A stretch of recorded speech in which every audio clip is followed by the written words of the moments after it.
Hello class, in this video you are going to learn about the third factor that will affect the product's form in electrolysis.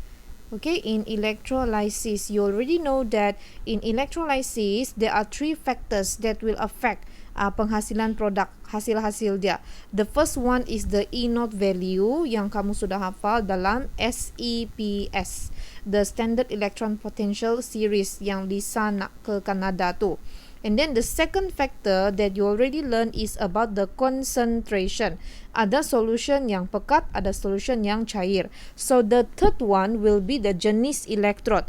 Jenis electrode, so there are two types of electrode. I already told you two types. Ada dua jenis. One is inert and one is reactive. Inert maksudnya dia lengai. Lengai maksudnya tidak bertindak balas. Kalau reaktif ni aktif lah, boleh bertindak balas di dalam, look at this one, okay, boleh bertindak balas dengan dia punya solution. Okay, so what happened?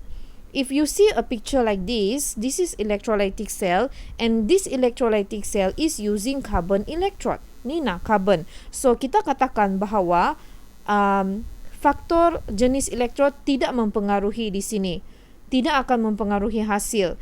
Tapi if you see the electrolytic cell, sini kan dia tidak guna carbon, tapi dia guna active electrode yang mana sama dengan dia punya logam. Okay, ini contoh jangan gunalah because dia guna NaCl kan. Na is logam yang reaktif kumpulan satu. So mustahil lah dia akan guna logam yang reaktif seperti Na. So jangan guna Na, memang tiada. But this one, look at this one. Okay, kamu tahu kan bahawa there are two types of electrode, satu inert, satu reaktif. Inert tu yang lengai tu adalah C dengan PT. If you see carbon ka, platinum ka, itu faktor tidak akan. Diorang tidak akan mempengaruhi the hasil. Tapi in this soalan, okay, this is a good example here. If you see silver nitrate solution, AgNO3 kan, and then you see tiba-tiba dia punya electrode, it changes to Ag electrode. Dia tukar electrode dia, no more C, no more PT, tiada sudah CPT, tiada sudah lengai, tiada sudah inert, tapi the soalan uses active electrode such as Ag. Nah, usually kan kelas, active electrode ni sama dengan the metal inside the solution. Contohnya, if the solution is CuSO4, dia punya active electrode will be copper electrode as well. Dia akan sama tu dengan the solution punya logam. Okay, remember that lah. If you see itu solution, dia punya logam pun kena guna sebagai electrode. Itulah faktor ketiga. So that's what I want to discuss here.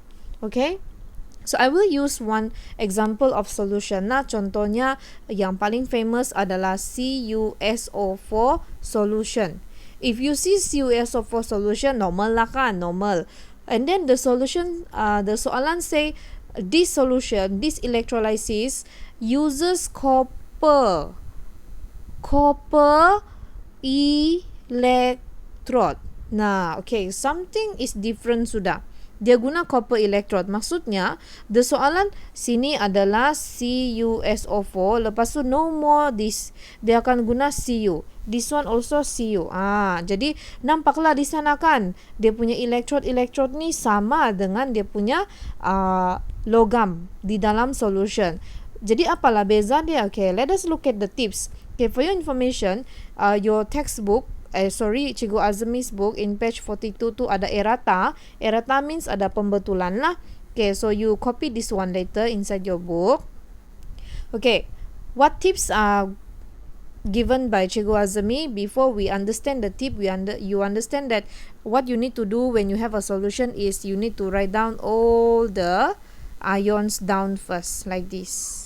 Okay, you need to write down all the ions and then you need to susun which is going to the anode, which is going to the cathode. Okay, let's use this table over here. Which one is going to the anode? Anode is positive ma. So which one is going here is the sulfate and also the OH minus. And which are going to the attracted to the cathode? It should be the Cu2 plus and H plus. Kan kita ambil yang positif ke sini, yang negatif ke anode. Okay, should be like that.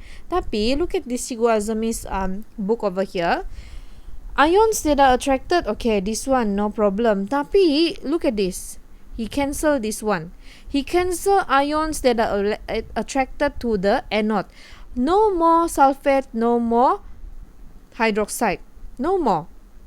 Tiada sudah. Jadi ingatlah, if the electrode adalah electrode yang reactive, okay, the anode tu, the attracted ions no longer will use this yang biasa kita pakai tu. Kan kita pakai selalu ada 2 banding negatif ke sini lah, tapi no longer if the electrode yang reactive, yang sama dengan solution punya logam.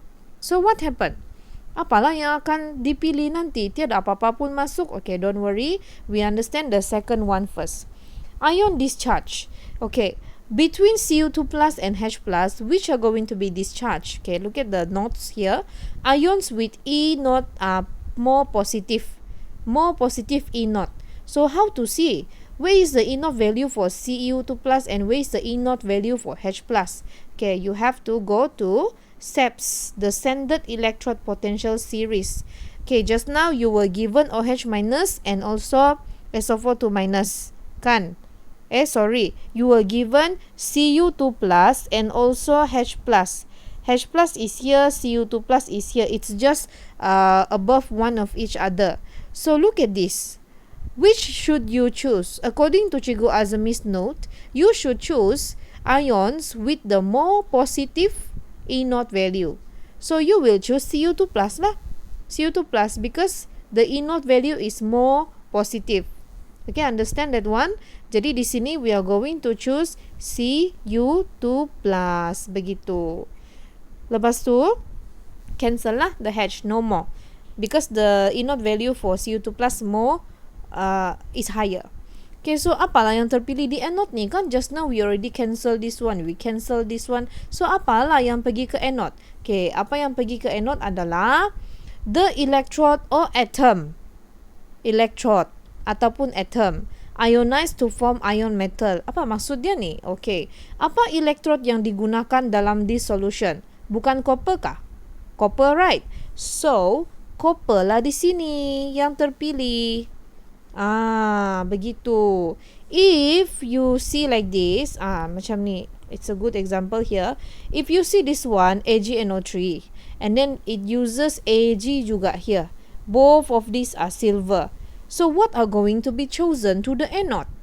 Ag lah. Ag. Because it's a reactive electrode here. So what is going to be chosen in anode for this solution is the copper. Bukan sulfate, bukan hydroxide. It's the copper. Why copper? Because it's reactive. Okay. So what are the processes that occur? One receive electron. Why? Because it's in cathode. One will release electron. Donate electron. Kan? I always ask you to remember my sentence. And not always donate. Donate apa? Donate electron. Jadi kan, when you see Cu2 plus and Cu, mari kita buat dia punya half equation. This one is, we do the anode first. Cu is going to donate electron to become Cu2 plus.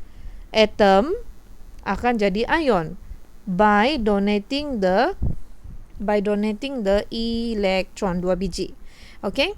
And then sebaliknya in cathode, Cu2 plus is going to receive 2 electron to become Cu. So ringkasnya kan kelas, for electrode, the type of electrode kan, actually you see the equation ba? Sama ba ni? Tidak sama, tapi dia terbalik. Satu from atom to ion in anode. In anode. Why from atom? Because we don't choose ion. No more ion chosen. We choose the atom. Atom tu dari mana? Dari electrode. Electrode apa? Yang reactive. In cathode, we choose the cathode one. You understand already kan? You need to receive electron because anode donate, cathode receive. Begitu. I hope you understand this one. I want all of you to do this, okay? Errata, the correction by Cikgu Azami's. Please copy this one in Cikgu Azami's book, your book. And then you need to complete this exercise, okay? Complete page 60, 61 until here 63. So that's all you need to do today, okay? All of the exercises from 60 until 63 are actually summarizing up all the 3 factors affecting electrolysis. I hope you understand the lesson just now about how the type of electron are affecting the result in anode. So ringkasnya macam balik-balik di anode saja yang kena ganggu kan? Kamu ingatlah begitu anode saja yang akan selalu dikacau. Okay, that's all for today. If you have any question, please directly WhatsApp me as usual. Thank you very much, class.